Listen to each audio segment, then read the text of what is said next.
contre, cette année, j'ai adoré ma rentrée. C'est la meilleure rentrée de ma vie, hein, parce que je viens de démissionner de l'éducation nationale. Ouais, je vais pas vous mentir, je pense qu'une démission, c'est un peu comme une rupture amoureuse. Hein. Quand tu sais que c'est la fin, tu fais plus aucun effort. Hein. Et j'ai adoré mes dernières semaines en tant que prof. Hein. Non, mais j'arrivais, tu sais, mais en détente, hein, en cow-boy, hein, en retard. J'étais là, ils vont faire quoi? Ils vont me virer? Je me suis même fait des kiffs, tu vois. J'arrivais, oui, Lucas, t'as pas fait tes devoirs? Je m'en bats les couilles. J'étais vraiment bien légère, je savais que c'était la fin. Puis un jour, j'arrive, envie pressante de ouf. Et tu peux pas dire aux élèves, j'ai envie de faire pipi, donc tu restes pro. Hein. Et je leur dis, écoutez, be quiet, I'll come back in 5 minutes, ok? Je pars vers la porte et je reviens et je fais, et c'est pas pour faire caca. Voilà, c'était moitié rire, moitié malaise. Hein. J'ai vu dans le regard des gamins de 16 ans, ils se sont dit, on n'y avait pas pensé, mais ok, on est en train de la perdre.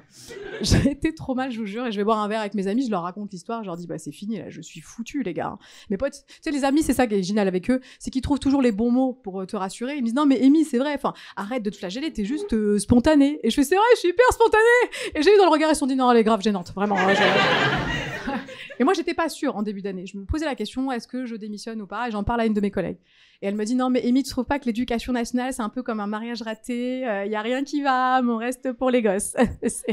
Non. Alors moi, je restais pour l'argent. Hein, Et je me suis dit, bon, je vais me remettre en question. Peut-être que c'est moi, il faut que j'ai une nouvelle vision de mes élèves. Donc, je les observe un peu. Puis à un moment, je regarde devant, puis je dis, mais t'as pas de cahier? T'as pas de stylo? T'as pas de sac, en fait? Il me dit, ouais, je me disais bien ce matin, je me sentais hyper léger. Vous imaginez le degré de je m'emballais quand même? Puis alors après, je me dis, bon, je vais peut-être être le genre de prof qui raconte sa vie en début d'heure. Vous avez déjà eu des profs comme ça? Ah bah, c'était moi. Et je leur parle un peu, je dis, ouais. Et puis, exactement la même période que là, il y a 1 an. Et moi, je dis, bah, du coup, vous partez en vacances à la Toussaint? Elle a dit, c'est où Toussaint? Je dis, voilà. C'est sûr, je démissionne. Hein. La ministre de l'Éducation nationale, elle a tenu 28 jours et elle s'est faite virer. Parce qu'elle a dit, moi, je mets pas mes gosses dans le public, c'est trop la merde, je les mets dans le privé. C'est vraiment l'équivalent d'arriver dans un resto et de voir le chef cuistot qui te fait va manger en face, ici c'est dégueulasse, va, dégage. Là tu te doutes que le poulet au mori, 1, c'est pas du poulet, c'est du rat, et 2, les moris, elles viennent des pieds du monsieur. Voilà, tu sais. Et j'ai réfléchi à ça, je me dis putain, c'est vrai, il y a un problème dans l'éducation nationale. Déjà, j'ai vu que pour avoir le concours de prof de maths, il faut avoir 7 sur 20 au concours. Alors moi je suis pas prof de maths, mais c'est pas la moyenne, hein. Enfin, j'ai pas... Tu vois, et je me dis, c'est pour ça, quand on était petit, on arrivait en cours, les profs ils disaient, ouais, vous avez trouvé quoi à la 4? Parce que eux-mêmes savaient pas il y avait quoi à la 4. Et je pense qu'il faut réformer le système entier. Parce que je me dis, c'est pas normal qu'en 2024, on donne pas des cours aux gosses de, je sais pas, de danger sur les réseaux sociaux ou de juste faire une fiche d'impôt, et on leur donne des cours de latin. Tu vois ce que je veux dire? Le latin, c'est une langue, elle est morte il y a 3000 ans, frérot, tout est dans le titre, tu vois. C'est plus utile d'apprendre le pygmée, ils sont plus que 12, les mecs. Donc normalement, ça a aucun intérêt. Il y a que tes parents qui te disent, si, c'est important, ça va t'aider en français. Faux, ça va juste t'aider à pas être dans la même classe que les noirs et les arabes. Voilà, c'est tout ce que ça va t'aider. Tu te retrouves qu'avec des petits blancs qui sont là, et Vercingétorix, il est super, et il a une moustache comme mon tonton. Voilà, c'est tout ce que tu vas avoir. Il y a qu'un corps de métier qui se sert encore du latin, c'est les prêtres. J'ai regardé. Tu sais, parce qu'ils font la messe en latin, tu vois. Et eux, ils s'y connaissent, hein. L'étymologie et tout, ils sont là. Alors, pédo, enfant, fil, aimé. Momo, motus. Putain, les amis, là, je suis en train de faire une introspection sur moi, là. Je me suis rendu compte que je suis hyper influençable. Depuis toujours. Je commence à me déconstruire, je suis parti chez la psy. Et j'ai compris un truc. Tous les problèmes que vous avez viennent de votre enfance. Voilà, 70 balles, je vous ai mis bien.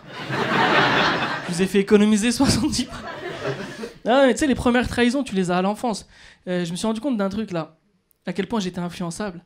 En primaire, photo de classe. La veille, tout le monde se chauffe. Venez demain, on nique la photo de classe, on fait tous des grimaces. Je dis bah oui, grave. J'avais que ça dans ma tête. Jusqu'au lendemain, je pensais qu'à comment niquer la photo de classe. Le lendemain, on arrive dans le studio pour la photo de classe. Et je préviens tout le monde, je dis c'est aujourd'hui, hein, c'est le jour J. Tout le monde me dit ouais, t'inquiète, on va tout niquer. Et du coup, moi, ils me mettent au premier rang.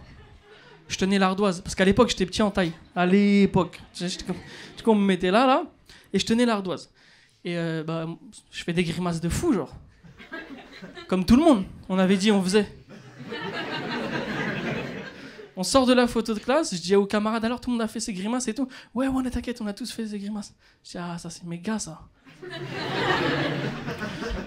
Après, ils mettent les photos de classe dans le hall. Quand les parents ils viennent, ils doivent choisir la photo.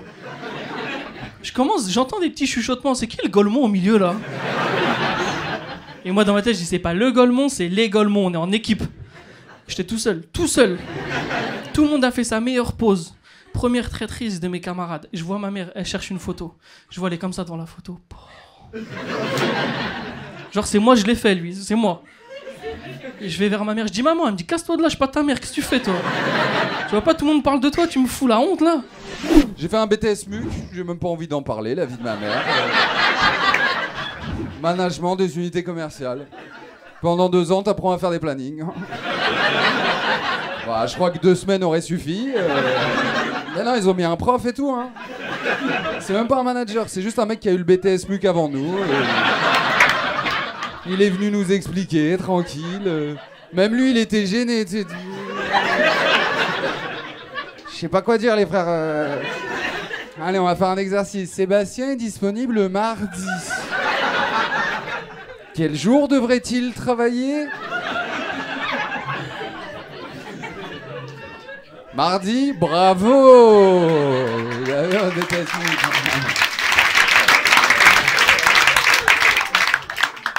Je l'ai pas eu le BTS.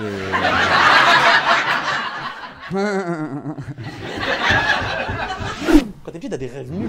Moi, quand j'ai dit, je voulais être demi-pensionnaire. Bon, là, j'étais externe, mon rêve, c'est de manger à la cantine. Mon père, il me dit, tu veux quoi pour l'Aïd? Voilà, une fois à la cantine, papa, s'il te plaît. Une fois, mon père, il m'a laissé partir à la cantine. Il m'a dit, amuse-toi. Il croit que c'était une dinguerie. Et moi, je connaissais pas les règles de la cantine, tu vois. Apparemment, il y a un chiffre sous le verre, et le chiffre le plus bas, c'est lui qui débarrasse la table. Moi, je connaissais pas ça, moi. Je suis rentré chez moi, ma mère elle m'a dit débarrasse la table. J'ai fait voir ton gobelet toi d'abord, vraiment. Tu vas pas me la faire à moi. D'ailleurs, pourquoi nos parents nous terminent quand ils les invitent à la maison? Ma mère, elle me termine quand elle les invite à la maison.